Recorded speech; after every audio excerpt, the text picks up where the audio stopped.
Well, hello out there. Let's see.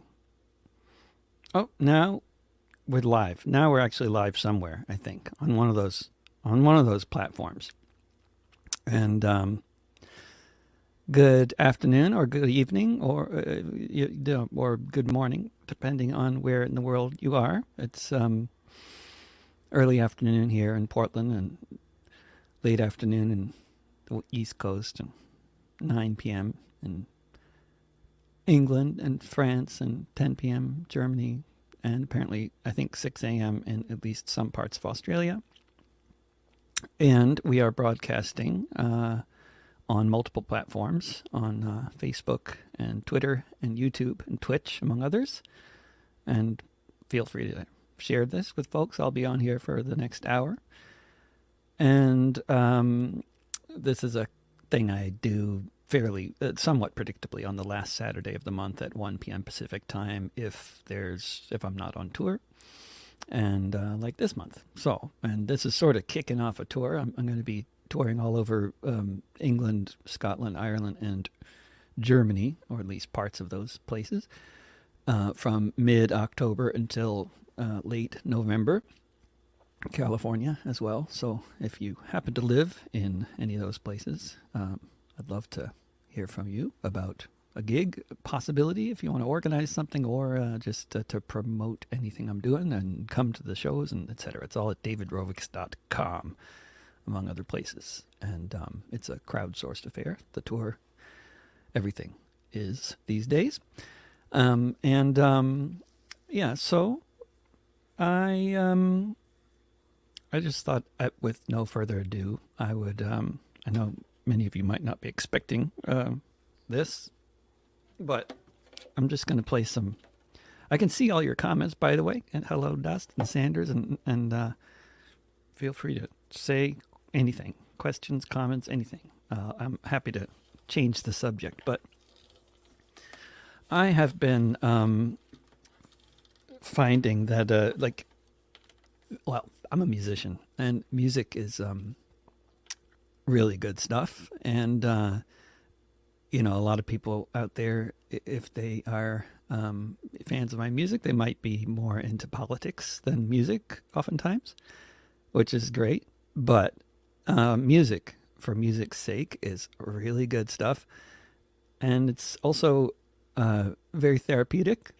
And I know that anxiety and depression levels in this country and around the world are double what they are usually, for lots of reasons: pandemic, climate change, a lot of things. But I think, yeah, music is a good thing. And I've been playing music a lot lately, which might not surprise anybody for a musician to say, but it's like a lot more than usual. And it's and I've been finding, for whatever it's worth, just thought I'd share with folks, like, especially because I mean, there's a lot of wonderful musical traditions around the world, and improvisation is just part of most of them. And there are traditions around the world that are also, I think, I mean, I'd love to talk to an actual musicologist or somebody who knows more about this stuff than me, but there are these traditions around the world, and I think the most familiar one for a lot of us in the U.S. might be hymns in church, but which is not necessarily an improvisational tradition, depending on which church is. But for people from India, in that musical tradition, the raga is the is really what I'm more orienting around, in terms of sort of this practice, not that it's a religious practice, but the practice of just improvising around different vague musical themes. And I just thought I'd play a little instrumental music for you. And I also, to explain beforehand, what I'm doing is just making stuff up based around certain notes in the scale. and I'm tuned to an open tuning for those of you who are into this kind of stuff in a more geeky kind of way. And questions, comments are all welcome of any level of geekiness. This is a mandola, which is a mandolin 1/5 lower. It's like a viola to a violin. And for all you bluegrass fans out there, it's very embarrassing to admit this, but I am not playing it in standard tuning. I don't know why it's embarrassing to admit this, because I feel like I should become a mandola expert in the traditional sense before I start messing around with all this other stuff. But anyway, I'm not doing that, and I do not know how to play like traditional bluegrass. If you actually are into bluegrass in a real serious way, but what I've been really doing is more like experimenting with things that sound a little bluegrassy, and also you may note stuff that you may note other musical influences. Let's just say, and if you do, I'm curious if you hear that in any of these. But I'll just stop talking and just move the mic to the mandola and just play some music for you. Oh, and I'm playing a mandola tuned to for those interested. It's basically tuned to dad. It's like if you are used to playing dadgad and dadgad open tuning on a guitar. It's like that, except mandola is generally starts with C, so it's C G C F is the tuning I'm using here.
that's what I've been spending a lot of time doing, wandering around the parks. If you live in Portland, Oregon, come to Kenilworth Park and bring an instrument and jam with me.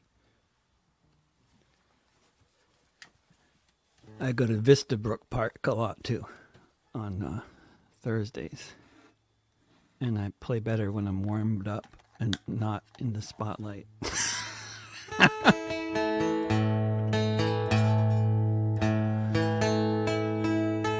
But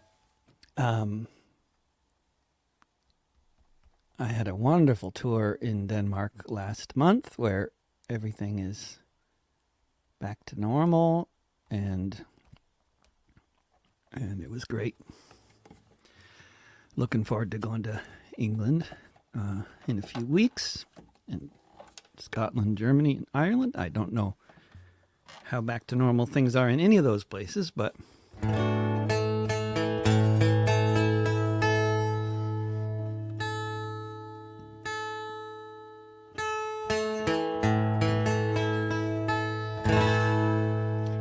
seems like I used to have my guitar visible. Let's see if I can do something about that.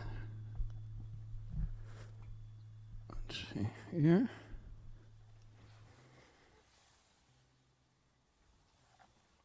It's like maybe a little better.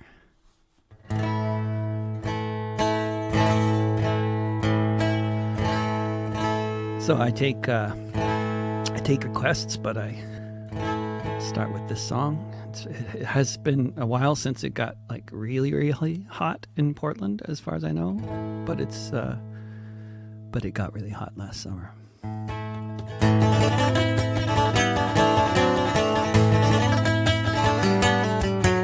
Blingets bombing Baghdad, there's a famine in Tigray. Fires are burning in Flagstaff, blocking out the day. The wind blows so fiercely, the grass is turning brown. It's 116 degrees in Portland town.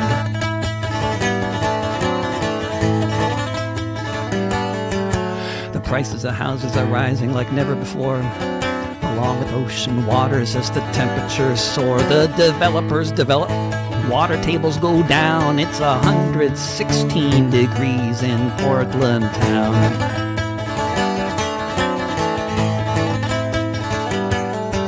In the Congress, they're discussing infrastructure, whether it should be built to withstand fire. They're not sure. They found a dead man in an RV wearing a thorny crown. It's 116 degrees in Portland town.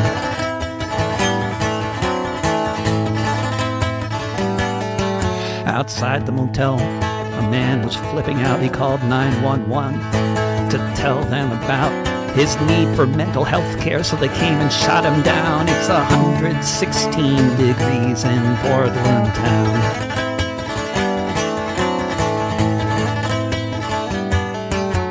Don't know where we're going, what kind of shit's in store. I know I'm not the first to feel like I'm knocking on the door of either a new dystopia or a movement of renown. It's 116 degrees in Portland town.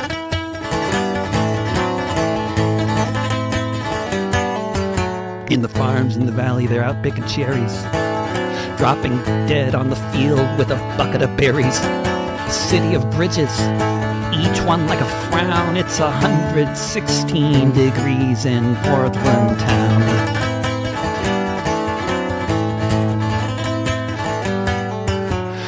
No way out, even north of the border. Welcome to the New World Order, produced by criminal corporate clowns. It's 116 degrees in Portland town.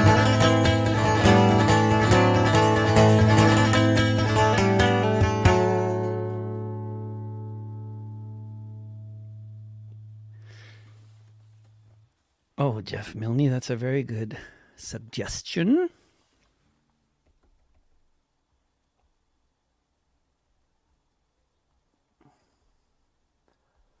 Where is it?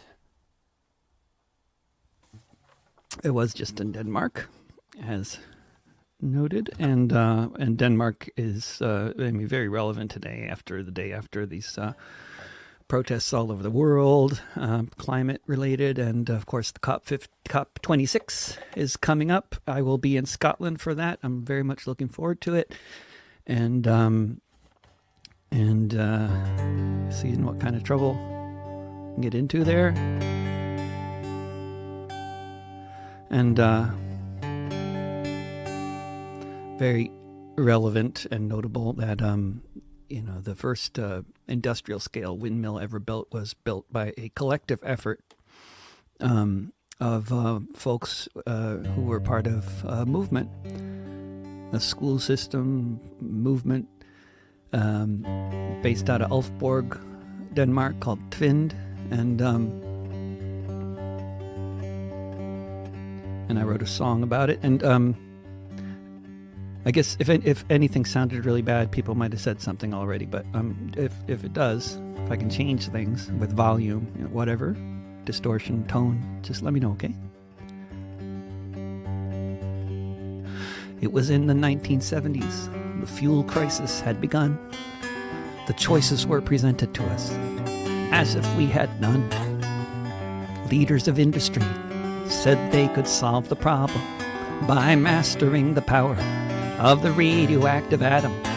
Some folks in Western Jutland got a notion in their heads. They thought there might be something they could offer up instead. A few hundred people gathered at a little place called Tvind and declared their will to harness the power of the wind. We're gonna build the biggest windmill in the world. We're gonna build the biggest windmill in the world. There were many who said their science wasn't sound, that such a mighty windmill would simply topple to the ground. Some of them were scientists, the vast majority were not, but they knew with years of effort you could do a lot. Word about the project spread far and wide. 100,000 visitors came to help and to advise. Until one day these windmill builders drove in with a crane and lifted up their giant wings with a mighty chain. We're gonna build the biggest windmill in the world. We're gonna build the biggest windmill in the world. When Twincraft was completed, it reached up to the sky. Its wings churned in the air. At 54 meters high, the critics all fell silent. No one now was jeering, as even industry agreed this was some damn fine engineering. The wind regaled Jutland from the North Atlantic Sea, as it was seamlessly converted into electricity. It was power for the people, leukemia for none, when they declared in Denmark, just south of the midnight sun. We're gonna build the biggest windmill in the world.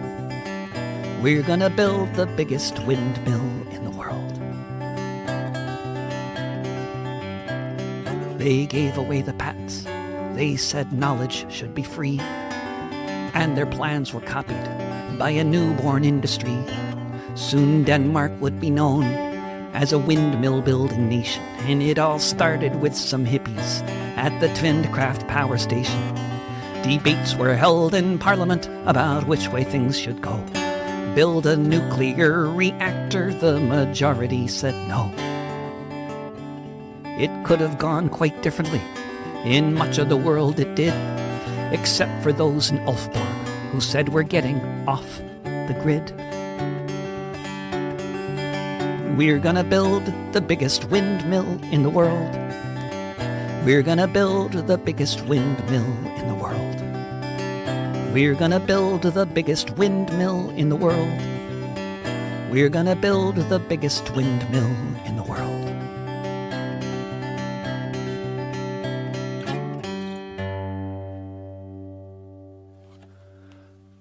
Oh, let's see. That's a good idea. Oh, where is it? This is. I really should have the song that people are looking for. What the heck? How could it not be there? Okay.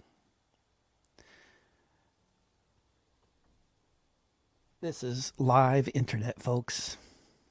We don't have the file. We're getting the file live on the internet. And of course, nothing wants to load. Not while we're live. Of course, the files that normally load right away aren't. So it's Dropbox. Dropbox is conspiring against us, along with the NSA and the Russians. I mean, I don't know who's doing it, but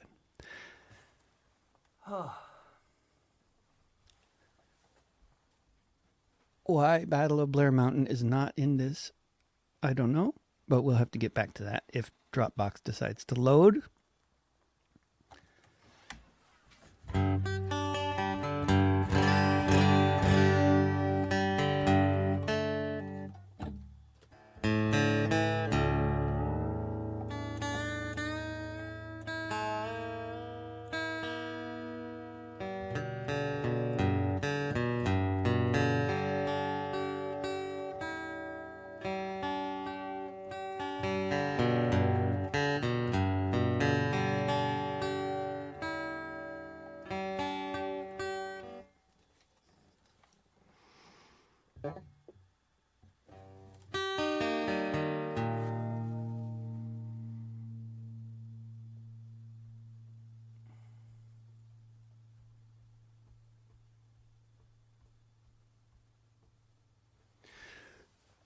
I'll do this one because there's tens of thousands of Haitian refugees who have just been beaten and lashed with whips and loaded onto planes and deported to a country that has just suffered from a horrible earthquake, where the president has just been assassinated, and where, more pertinently, the U.S. has overthrown the government several times. Quite recently, the last time they had a government in Haiti that was really serving the interests of the people was when Jean-Bertrand Aristide was in power, and the United States overthrew that government under Bill Clinton, who was a Democrat, incidentally. And, you know, Haiti has been suffering for a long time, mainly because of foreign powers like France, Canada, and the United States, making the lives of the Haitian people miserable. Haiti had to pay debts to France for existing. That's called reparations, by the way. Reparations is a thing, but it's the slaves paying back their former owners. That's reparations in practice. It's not the way it should be. It should be obviously the other way. But the history of Haiti is a history of Haiti, of the government paying reparations to France, often amounting to 80% of the budget of the country. That's only part of why Haiti is such a disaster today. But even after all of that, even after the deforestation and complete environmental destruction of the country in order to farm cash crops, not to say anything of the destruction on the bodies of the people working those cash crops. After all of what happened to Haiti, still, when Aristide came to power, when the Lavalas movement brought Aristide to power, things were really improving in Haiti, because that's what competent government can do. When there's a social movement that brings a government to power, that's what it can do. But the U.S. overthrew it. That's what the U.S. does. They called him a communist.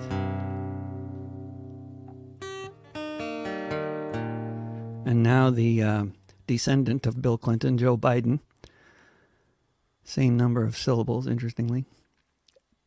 Maybe that's the least interesting thing that they have in common. But Joe Biden is, carrying out the same kinds of policies as Trump and Bill Clinton did. Except that Trump didn't overthrow the Haitian government, Bill Clinton did. And if you try to help these refugees, you can face decades in prison. And this is a song about that. Go to Pima County in the Sonoran desert lands. You'll find the town of Ajo among the cactus stands. The only town you'll see, the only water too. When someone is thirsty, there's no question what you do. For well over a century, it was a normal thing to have an extra jug of water that you might bring. In the harsh Sonoran, Arizona summer heat, we'd rather give the vultures something else to eat. You didn't ask where I was going, nor where I'd been. I was hungry, you gave me food. I was thirsty, you gave me drink. I was naked, you gave me clothes. I was a stranger. You let me in.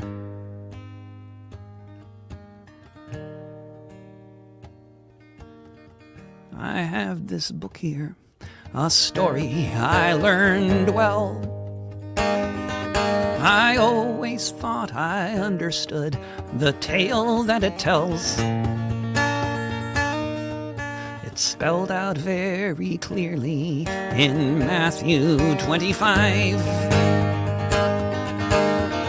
What a good Christian does when a stranger arrives. You didn't ask where I was going, nor where I'd been. I was hungry, you gave me food. I was thirsty, you gave me drink. I was naked, you gave me clothes. I was a stranger. You let me in.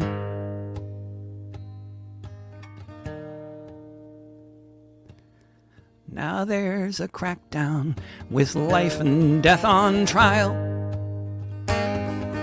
The only place with water for 100 miles. Facing 20 years in prison is a very mighty rod. Now all of us are forced to choose between Caesar and God. You didn't ask where I was going, nor where I'd been. I was hungry, you gave me food. I was thirsty, you gave me drink. I was naked, you gave me clothes. I was a stranger. You let me in. You let me in. You let me in.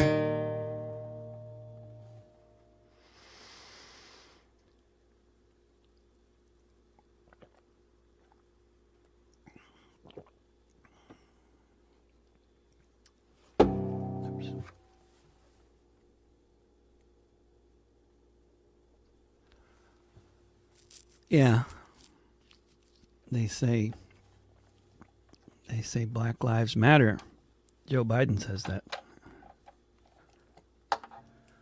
But he's demonstrating he believes the opposite, as is the entire U.S. government every time they deport a Haitian. And a lot of other times. But that's just crazy, deporting people to Haiti. That's crazy. And, but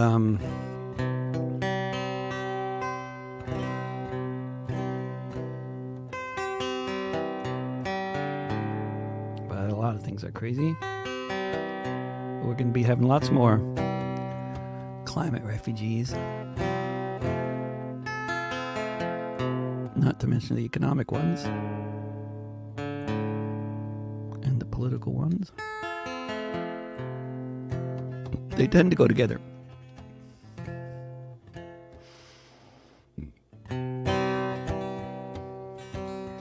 I got a new album out, by the way, as of, what is it? I don't know. When? August, I guess. July? August. Maybe September. Can't remember, but recent. August. The end of August. Yeah. It was at the end of after the Danish tour ended is when it came out. So, yeah. The beginning of September. It's called Mayday. You'll find it on Spotify and elsewhere. And a lot of these songs I'm doing are on the album. At least the first one and this one. I'd write a line for your appendix, several for your spleen. I'd write one for every day you've had to quarantine. I'd write at least a couple verses, the purest ones I ever sung. If it might help you breathe easier, one for each lung. I'd sing for both your eyes, for all the words you couldn't say. If a song could make your troubles go away, I'd write a line for the state in the hope it might fulfill a few basic obligations, a verse for the popular will, for all the help that was promised, for each check that never came. A few words for the hunger, a few more for the shame, for a little while, a lullaby to keep it all at bay. If a song could make your troubles go away, I'd write a line for every pickup truck loaded up with freight, one for every worker burdened by the weight, one for the cartoneros, for each bag stuffed with cans, verses for the veterans and for those who just began, one for each evacuee looking for a place to stay. If a song could make your troubles go away, I'd write a line for all the lonely, for the imprisoned and the trapped, one for every trouble in which each of us are wrapped. I'd write a line for the future, for how things must evolve if these inequities are problems that we really want to solve. I'd write a verse about the dreamers dreaming of a brighter day. If a song could make your troubles go away, if a song could make your troubles go away.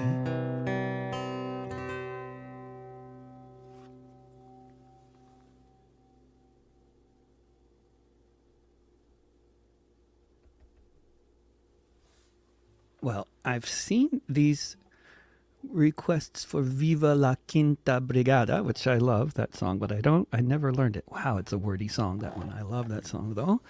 But just on the off chance that the person requesting that one doesn't know this song about another volunteer battalion. It's a true story. Writing this song has been one of the best things to happen to me, just because I get to read the YouTube comments every day and learn a little more Spanish. My name is John Riley.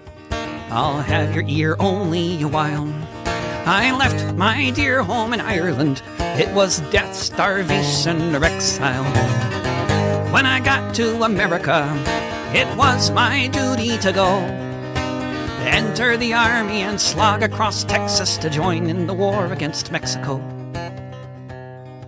It was there in the pueblos and hillsides that I saw the mistake I had made. Part of a conquering army with the morals of a bayonet blade. So in the midst of these poor dying Catholics, screaming children, the burning stench of it all, myself and 200 Irishmen decided to rise to the call. From Dublin City to San Diego, we witnessed freedom denied. So we formed the St. Patrick Battalion and we fought on the Mexican side.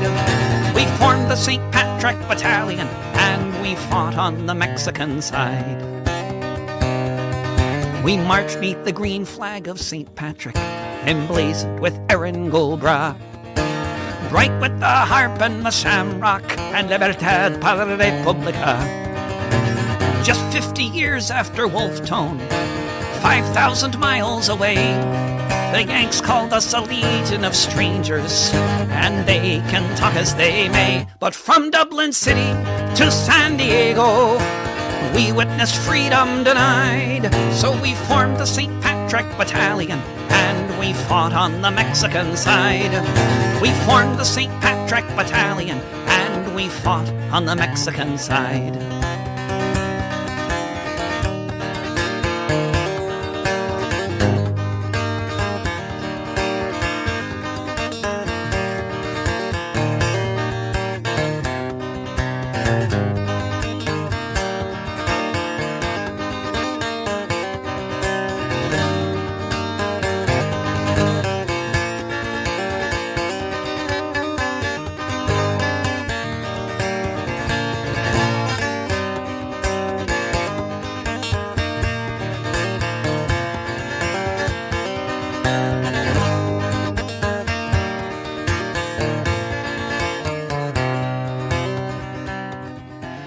Fought them in 5 major battles. Churubusco was the last. Overwhelmed by the cannons from Boston, we fell after each mortar blast. Most of us died on that hillside in the service of the Mexican state. So far from our occupied homeland, we were heroes and victims of fate. From Dublin City to San Diego, we witnessed freedom denied. So we formed the St. Patrick Battalion and we fought on the Mexican side. From Dublin City to San Diego, we witnessed freedom denied. So we formed the St. Patrick Battalion and we fought on the Mexican side. We formed the St. Patrick Battalion and we fought on the Mexican side.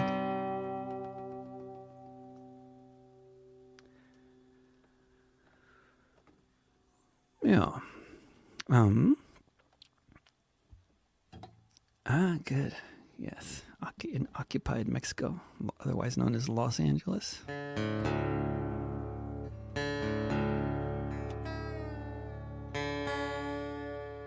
Otherwise known as a lot of the country. The Great Southwest, as they call it. Formerly the Great South Northeast.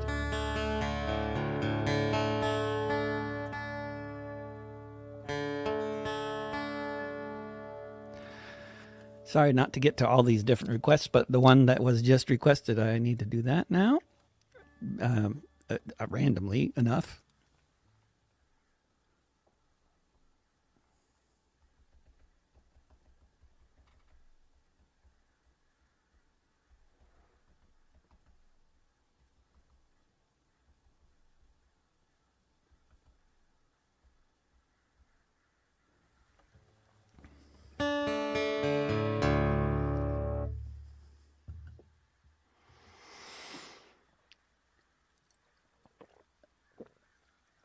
Well, it's not random. I have to do at least something about landlords because, you know, for much of the country here, the eviction moratorium is over. The evictions are happening in a big way.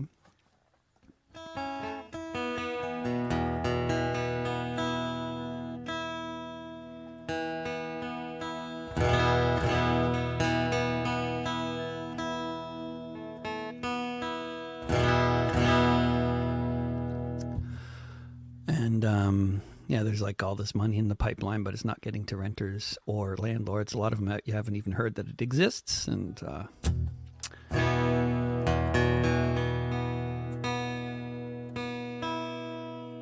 But of course, what we need are real rent control laws that make intergenerational communities and housing a human right, and not these playgrounds for the rich like Portland and San Francisco.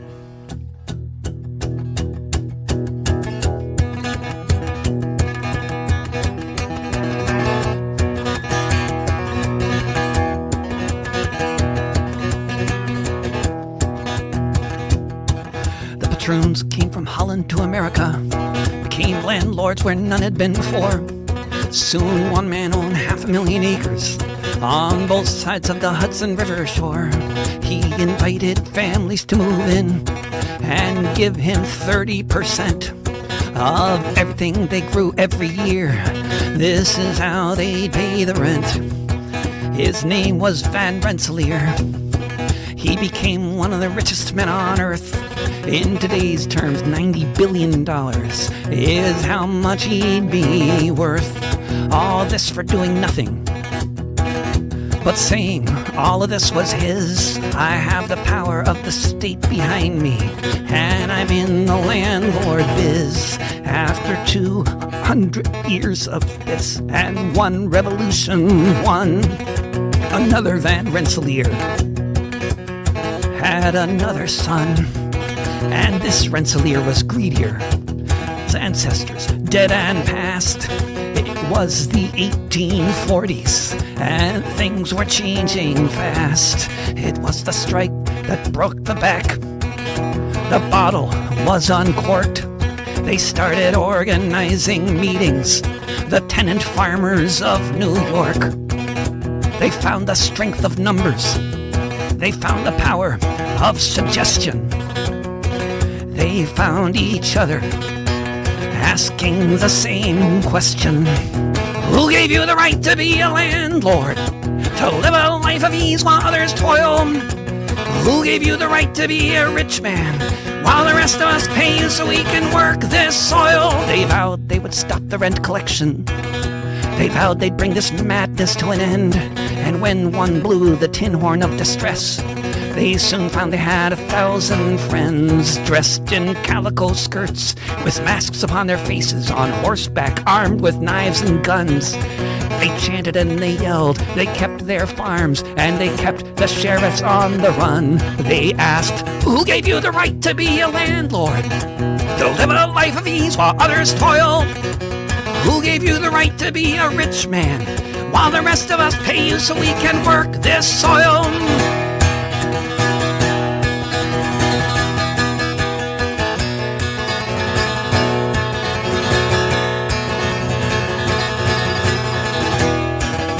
The governor's militias tried to stop them, but nothing could be done to break their will. And by 1848 the landlords buckled, sold their holdings to the farmers in the hills. Yes, they overthrew this feudal system, but it's replaced now by speculators and banks. And you can still hear the homeless families asking of all the landed gentry in our ranks, who gave you the right to be a landlord? To live a life of ease while others toil? Who gave you the right to be a rich man while the rest of us pay you so we can work this soil? Who gave you the right to be a landlord? To live a life of ease while others toil? Who gave you the right to be a rich man while the rest of us pay you so we can work this soil? Who gave you the right? And you can go to abolishevictions.org if you want to be part of the local struggle to keep people housed. And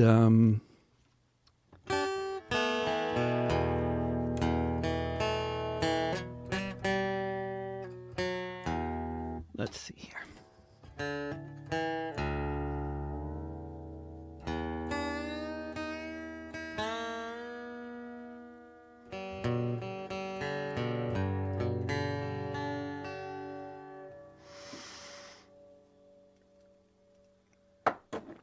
Let's see.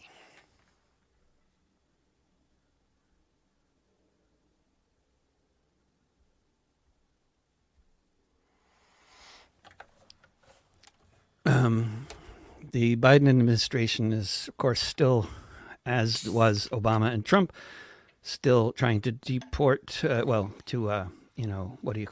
extradite Julian Assange to the United States to face charges and potential 175-year prison sentence.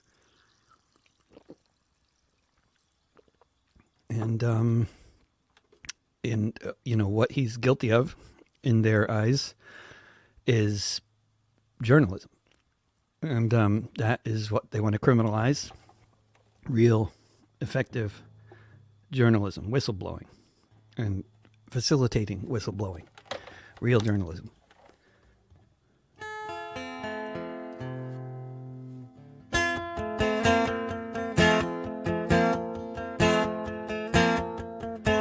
Behind these prison walls, there's a man who's won awards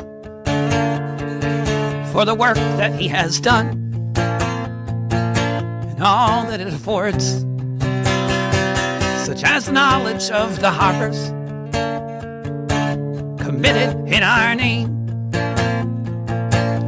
They can't stop the message, so the messenger gets blamed. Behind these prison walls, in solitary confinement, in a land of rolling hills and royalty and other such refinement, is someone who is a hero to whistleblowers everywhere, who help them tell the world of the crimes of Tony Blair. Behind these prison walls, you will find a mortal man. The reason why we know what happened in Afghanistan, when the soldiers of the empire, whose sun set long before, were torturing civilians in their terror war. Behind these prison walls is a part of WikiLeaks, an eloquent orator, but you won't hear him speak. Locked away in silence, one who knows too well how those in power act when there's another war to sell. Behind these prison walls is one who stands accused of exactly what offenses the U.S. has refused to say precisely which, or to try to clear the mist, or to explain how he's not the same as other journalists. Behind these prison walls is a person they deprive of most of the things in life that keep us all alive. A person being tortured as we stand here now for revealing the war crimes. Why, when, where, how? Behind these prison walls, our very right to be informed of what the hell is going on is the teacup in this storm. With knowledge there is power, so the solution by the crown, a 24-hour-a-day indefinite lockdown behind these prison walls.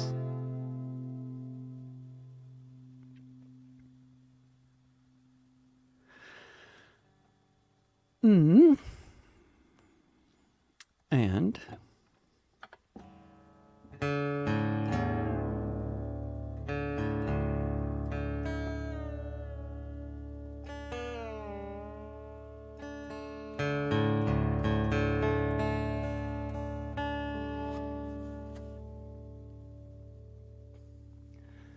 Assange did a lot of things right, is what Assange did.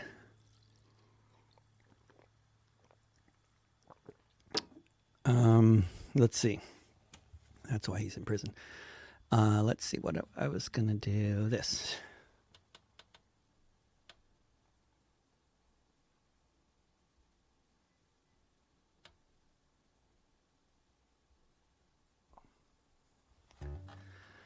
I wrote this song for all the Twitter trolls, everybody else who doesn't like me.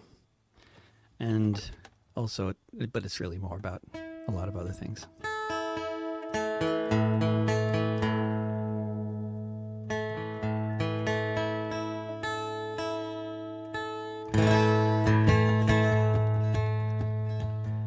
This machine is dangerous.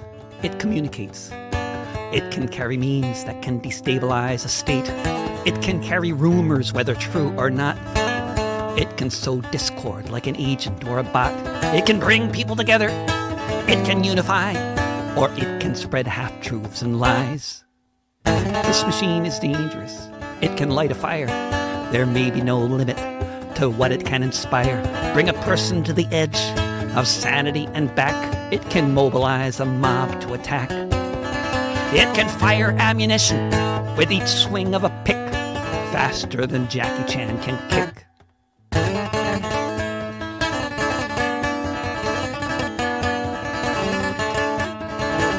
This machine is dangerous. It's locked and loaded.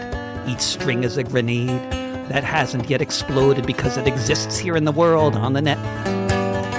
Whether it's on Twitch or on your TV set, with words, ideas can spread, each one a potential bullet in the head.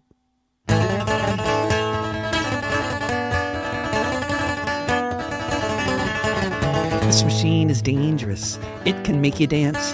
It can make you feel like maybe you have a chance.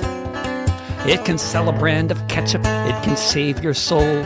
It can create division if division is the goal. It can build a movement, or it can call it out. Of one thing at least there is no doubt. This machine is dangerous.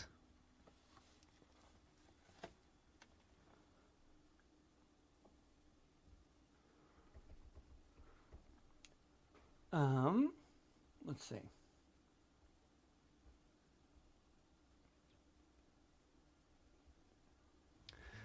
So, what is this? Some kind of like weird bot on YouTube talking about washing hands and coughing in your elbow? What the heck? I mean, it must be a bot, right? Otherwise, is there actually anybody who does something like that? Like just goes randomly comments on YouTube videos about people washing their hands? I don't know. It's a very strange world, and it gets stranger as the internet takes over and we all become cyborgs.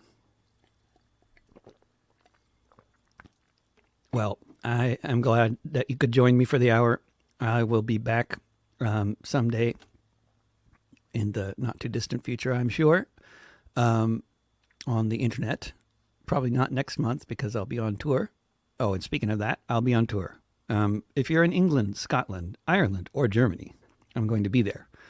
And I have lots of free dates for more gigs in any of those places. If anybody has any inclination to organize something, and otherwise all the gigs I have are on my website, davidrovics.com. And there's a click, on upcoming gigs there. I think there's davidrovics.com/tour, actually.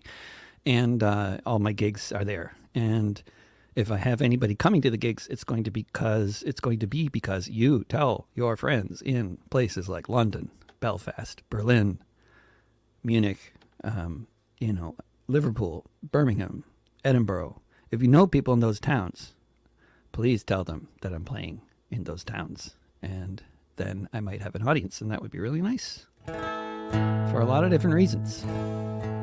But I'm really especially looking forward to being at the COP26 climate protests in Glasgow. I will be singing at probably various events. I don't know exactly yet, but there will be lots of stuff going on. I'll be singing at stuff, particularly on November 6th. There's a lot happening, but there's a lot going on generally. And if I ever figure out who to ask about playing at the big rally, this is the song I will do. And if you know who's organizing the big rally in Glasgow, please tell them I want to sing there. The death toll keeps mounting. Each time I turn on my phone, another mass shooting, another free fire zone. The failed states of America, white supremacist rule, a society riven with victims and tools. The fires keep burning, completely out of control. Makes you miss the old days of the ozone hole. The snow is all melting, the lakes of Greenland. Best hope that I have, I hold in my hand. If there's a tomorrow, then when yesterday's through, you have me, and I have you. We might have to leave town, or maybe we'll fall beneath a hail of bullets at the shopping mall. Perhaps we'll be arrested, perhaps they'll pass us by. But wherever we might be, when we look up at the sky, if there's a tomorrow, then when yesterday's through, you have me, and I have you.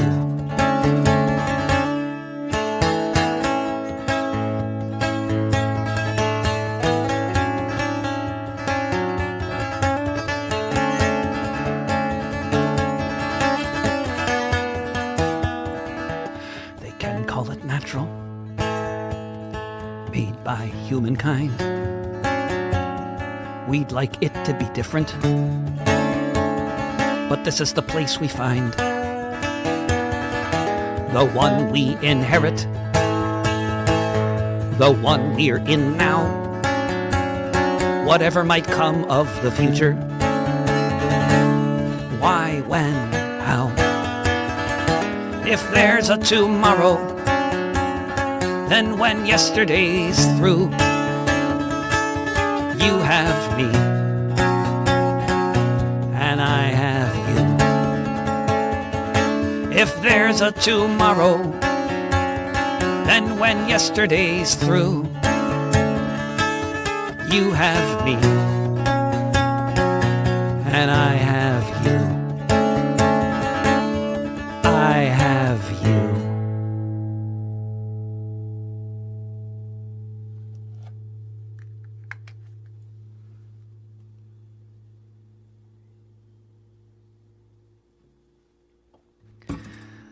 Let the note ring out until it becomes drowned in the background hum of our refrigerator.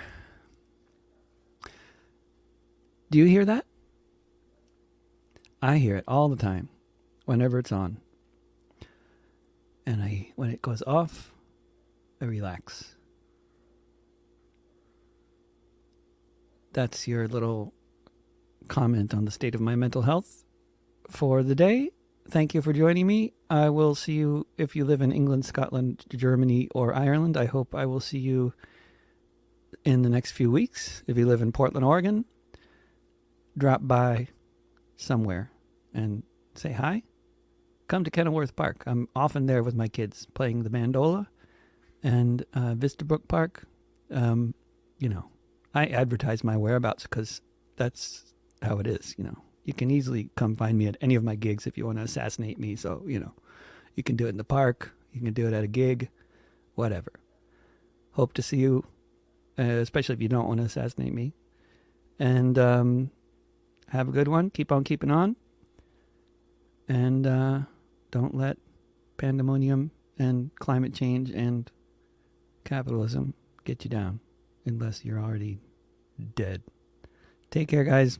Bye for now.